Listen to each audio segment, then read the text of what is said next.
Good morning.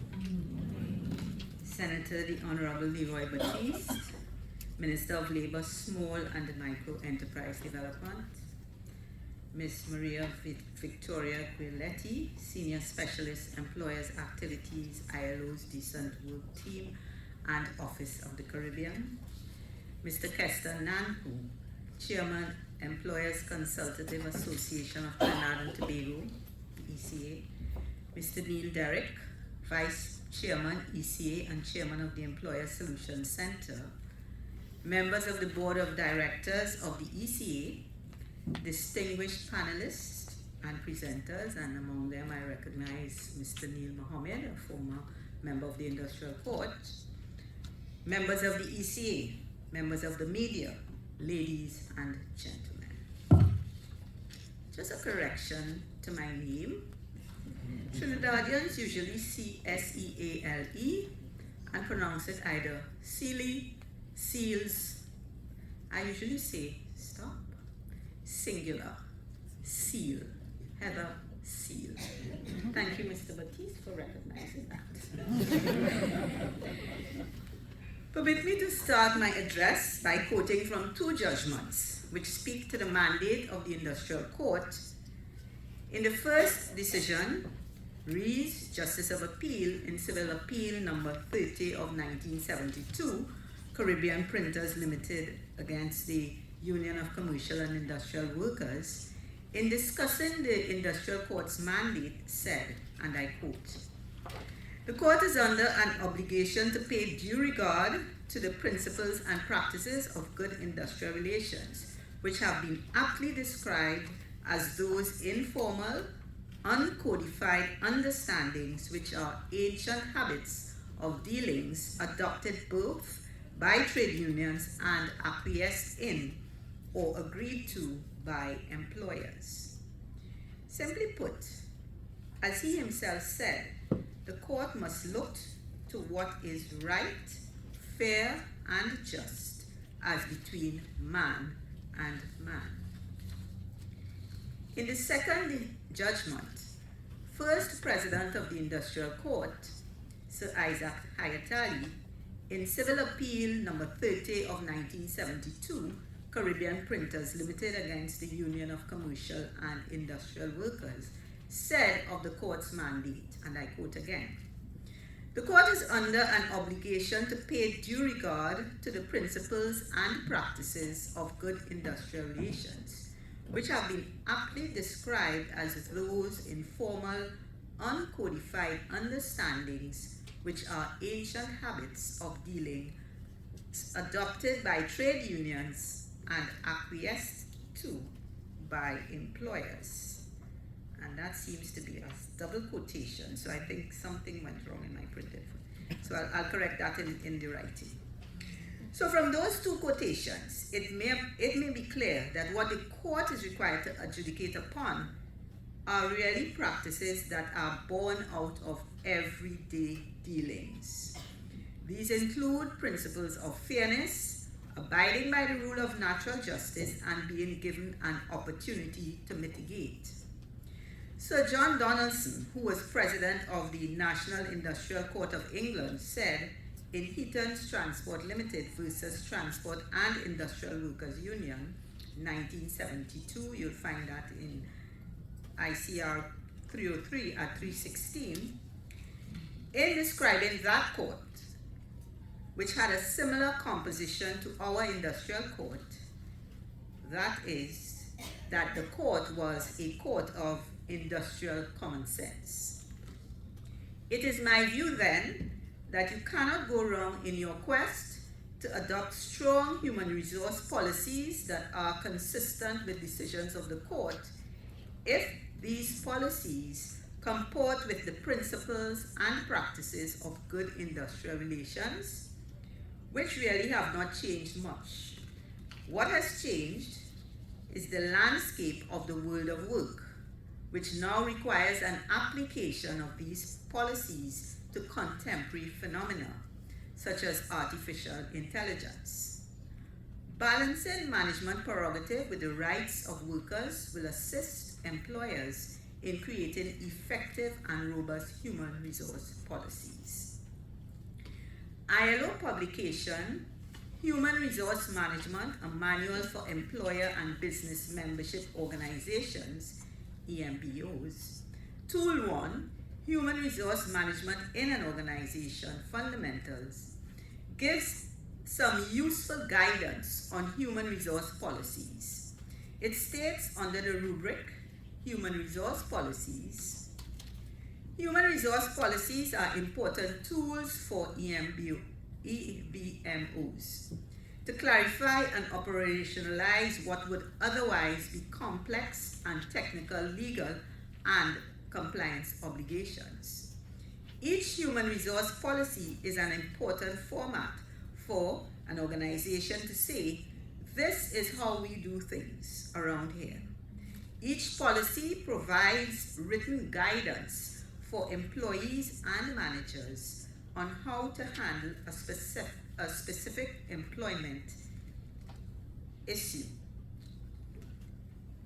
Each policy has an important role in practically and effectively implementing the organization's human resource management strategy. The human resource policies also provide consistency and transparency for employees and managers, thus helping to enhance the psychological contract and create a positive organizational culture. Each human resource policy should provide general and practical advice and guidance for managers and staff on each specific employment issue, outlining the responsibilities of both the organization and employee in the employment relationship. In giving guidance on policy writing, the said ILO document states, an effective human resource policy should be written in a way that uses clear language, ensuring that key issues cannot be missed or misinterpreted, keeps the document brief. An overly long document will likely result in staff missing important information, avoids information that may become outdated quickly, such as staff names or other variables that are likely to change, clarifies eligibility for employees, such as entitlements for full-time versus casual employees, and allows for necessary exceptions. Most policies will not be relevant to every possible circumstance. There are times when the issues which the court must consider in the course of a trade dispute, such as job abandonment, are either not contained in a written policy, included in a policy that is not clearly written, or included in a policy which has not been disseminated to all employees. Perhaps I may be preaching to the converted, but you may be aware of employers, perhaps in small organizations, who may fall into this category. In the remainder of my allotted time, I will focus on some issues which the court addresses frequently and which could benefit from clear human resource policies. The issue of contract of service, contract for service.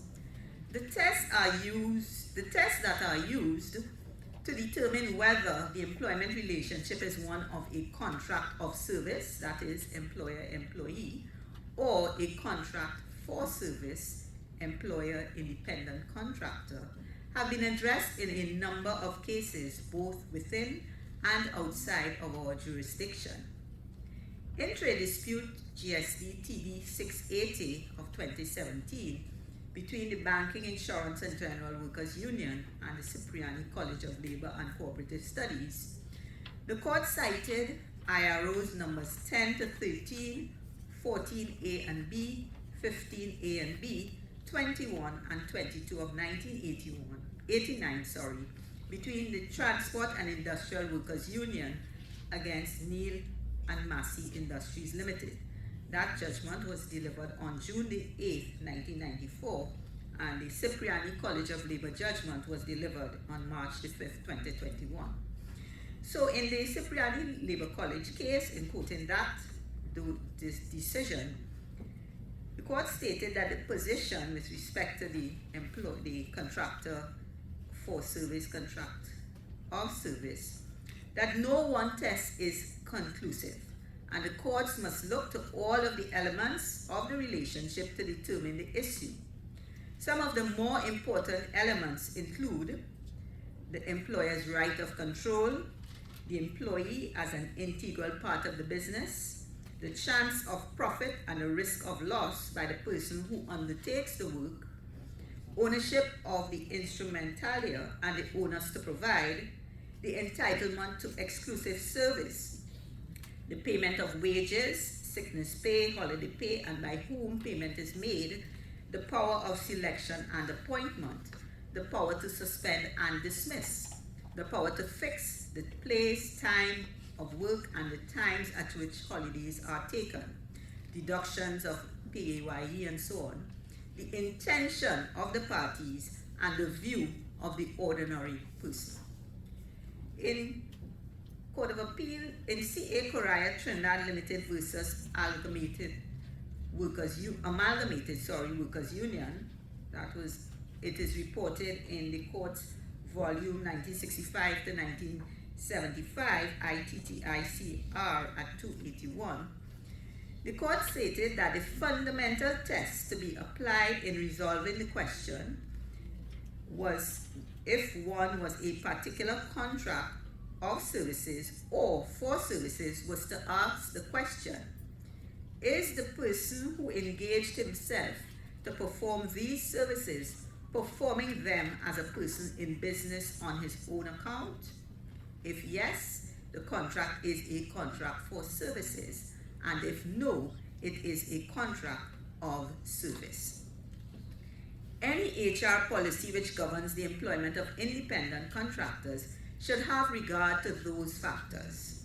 Regrettably, that is not always the case, and frequently the court is confronted with what appears to be a mixture of some factors which connote employee while others imply independent contractor, all pertaining to one and the same position.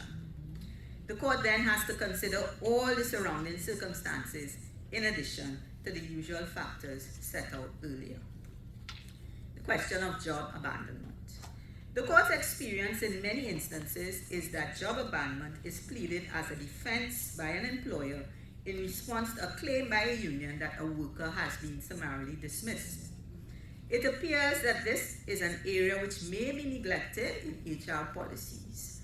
Very often, the facts do not support the claim of job abandonment, but seem to be an afterthought. Clear guidelines in this area would greatly assist HR managers and management on the whole. It is not sufficient to claim that the worker left and never returned.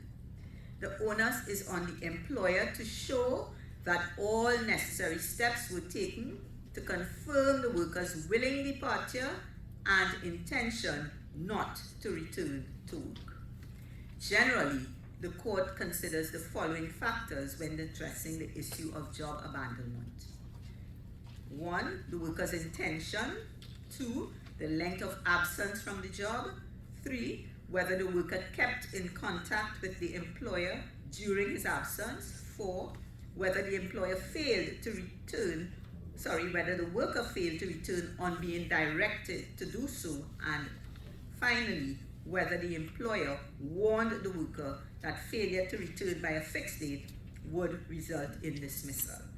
And those factors, there are a number of trade disputes, including trade dispute number 42 of 2008, Communication Workers versus Junior Sammy, ESD TD1 of 2021, South Trinidad and Tobago Registered Nurses Association against the Southwest Regional Authority. That was delivered on the 23rd of November 2022, and I see representatives from that association here.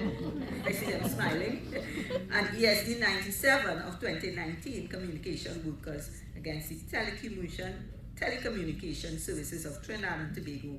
That is dated November 28, 2024.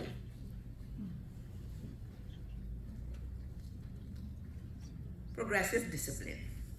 In Trade Dispute 144 of 1996 between the Oilfields Workers Trade Union and Phoenix Park Gas Processors Limited, that was delivered by His Honor Mr. Gregory Baker on the 2nd of February 2000. He noted that about progressive discipline, he said when it should be used, and I quote, save in the exceptional cases of dishonesty, violence, and extreme negligence with a present danger to life and limb, the principle of progressive disciplinary action, should be observed. I endorse his view. Certainly, progressive discipline should be used in cases of unsatisfactory performance. This view was expressed in the matter of ESD TB 20 of 1996, Oilfield Workers Trade Union and Trinidad and Tobago Electricity Commission. And in that, it stated, more typically, however, good industrial relations practice requires that the response to unsatisfactory performance should be by way of progressive disciplinary action. Progressive discipline encompasses a number of the elements of good industrial relations practice.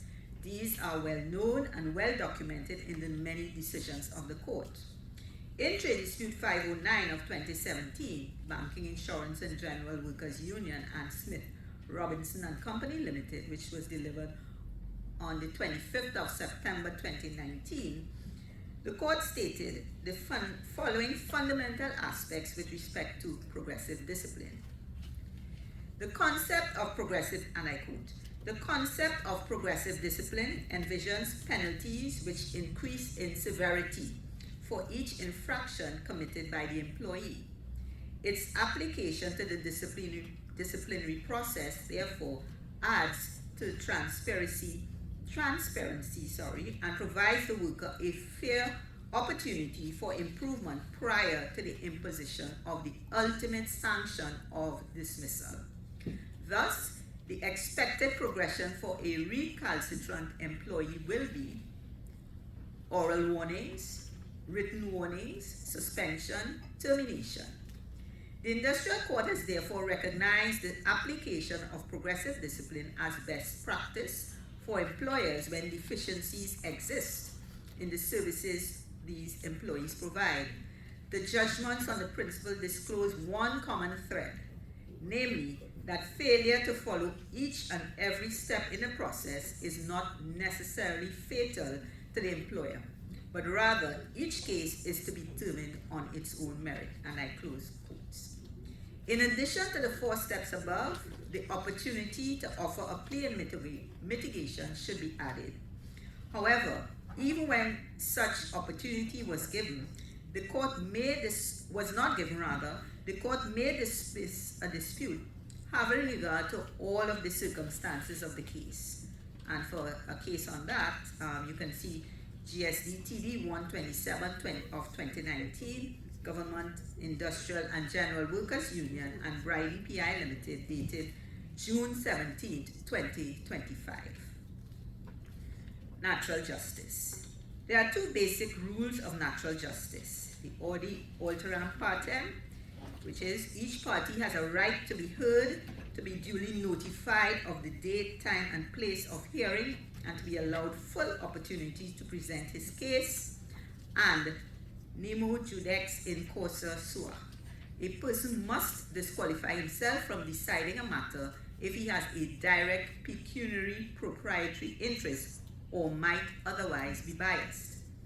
In Civil Appeal 13 of 2018 between the Public Services Association and the Water and Sewerage Authority, dated the 31st of October 2023, Mendonça J. Justice of Appeal, I think he has retired, said in relation to the exercise of natural justice by courts, and I quote, natural justice refers to basic fundamental principles of fair treatment. They include the duty to give a litigant a fair hearing.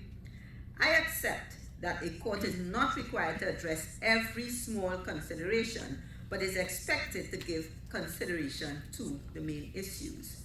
So you would see that the Industrial Court itself and the Special Tribunal more so the special tribunal, is subject also to the exercise of natural justice and giving parties a right to be heard, not just on all of the issues or the main issues. And I thought I would include that. Now, in Trinidad, in TD 385 of 2014, Trinidad and Tobago Postal Workers Union and the Trinidad Postal Corporation, delivered by Honor Mrs. George Marcel,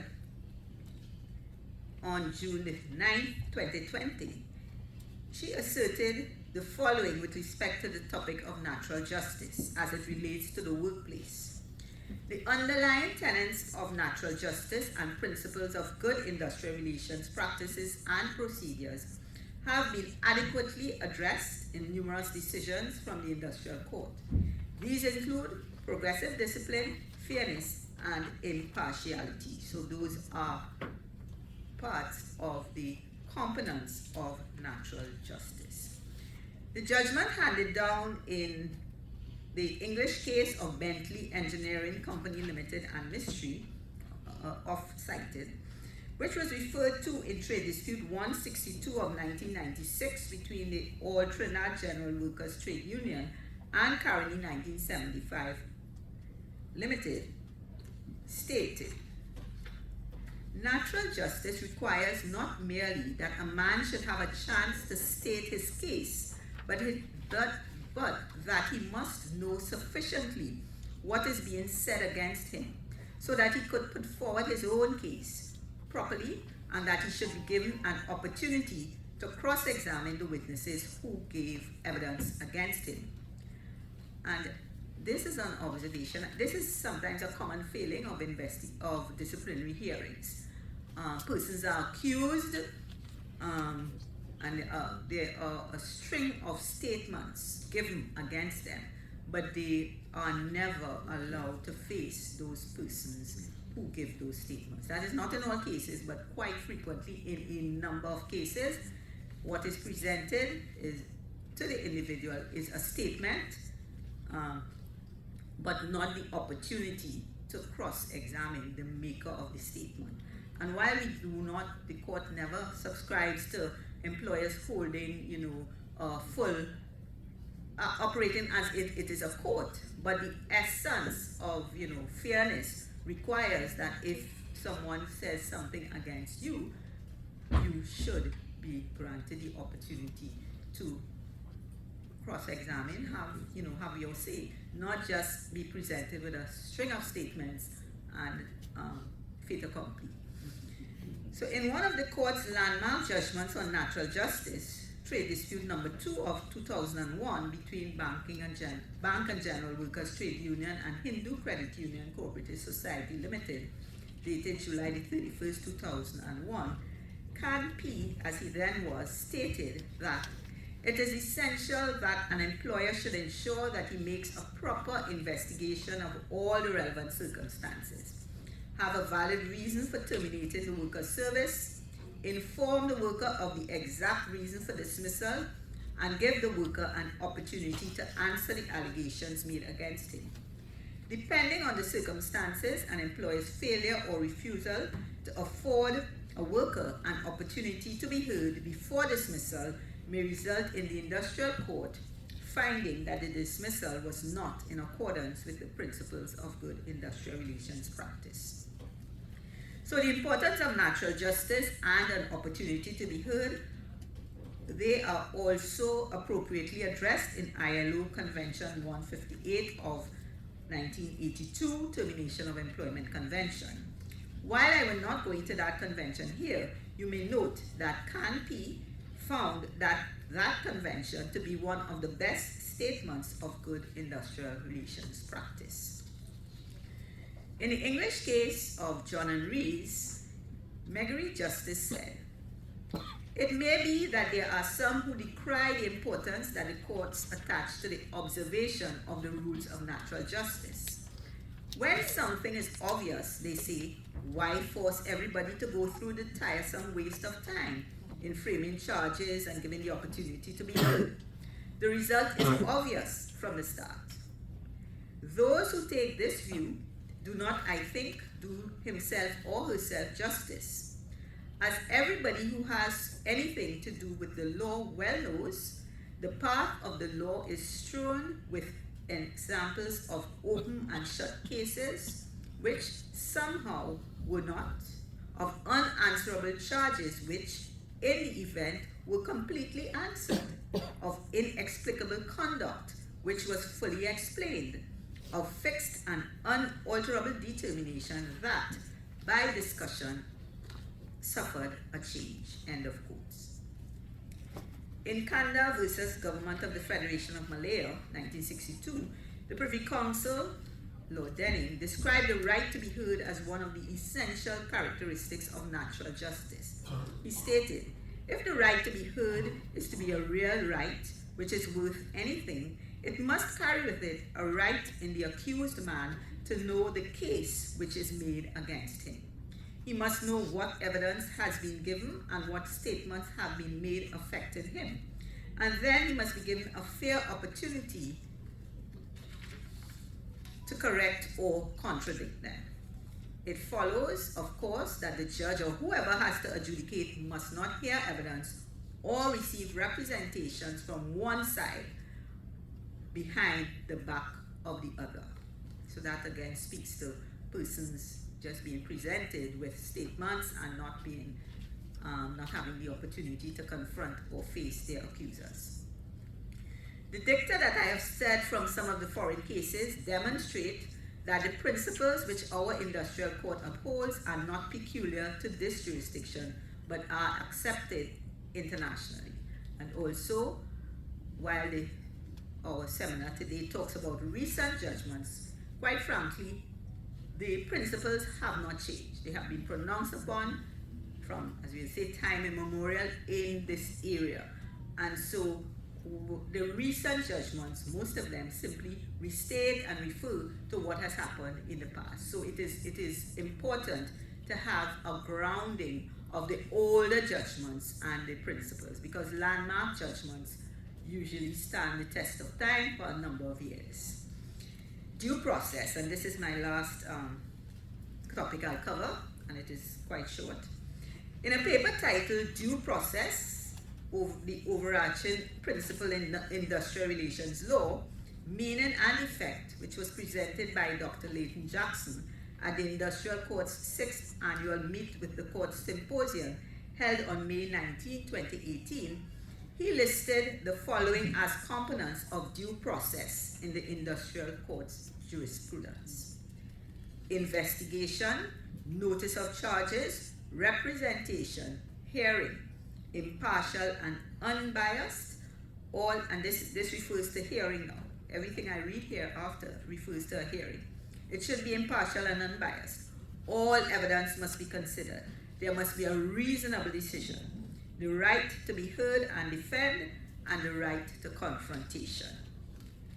Therefore, disputes concerning inadequate investigations, vague allegations such as loss of confidence, unfair or bias in the investigative and or disciplinary process, indefinite suspension, no opportunity to face one's accusers would raise questions of due process. In conclusion, I trust that I have given you enough to whet your appetite on the subject for today, and that you will find it helpful in developing or strengthening your HR policies. Thank you very much.